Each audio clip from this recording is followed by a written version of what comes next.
Social media పోస్టుల వ్యవహారంలో కేసుల పర్వం కొనసాగుతుంది. వైసీపీ నేత సినీ నటుడు పోసాని కృష్ణమురళిపై వరుసగా కేసులు నమోదవుతున్నాయి. ఇప్పటికే పోసానిపై ఏపీ వ్యాప్తంగా పదుల సంఖ్యలో కేసులు నమోదు కావడంతో ఉచ్చు బిగుస్తోంది. వైసీపీ అధికారంలో ఉన్నప్పుడు అప్పటి ప్రతిపక్ష పార్టీ అయిన టీడీపీ, జనసేన నేతలపై ఇష్టం వచ్చినట్లు ఆరోపణలు, వ్యక్తిగత దూషణలు చేశారని, పోసానిని అరెస్టు చేయాలని టీడీపీ, జనసేన నేతలు ఫిర్యాదులు చేస్తున్నారు. దీంతో పోసానిని అరెస్టు చేసే అవకాశం కూడా కనిపిస్తోంది.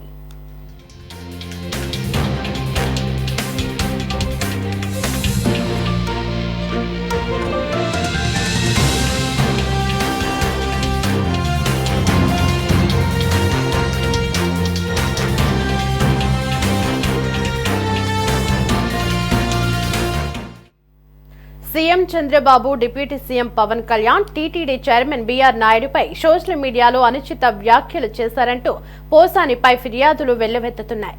ఒక్కరోజే పోసానిపై రాష్ట్ర వ్యాప్తంగా 22 ఫిర్యాదులు అందాయి.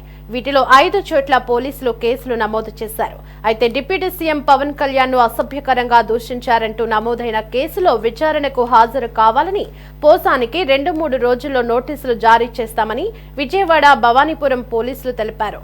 వరుస కేసుల నేపథ్యంలో పోసానిని అరెస్టు చేస్తారనే ప్రచారం జోరుగా జరుగుతోంది.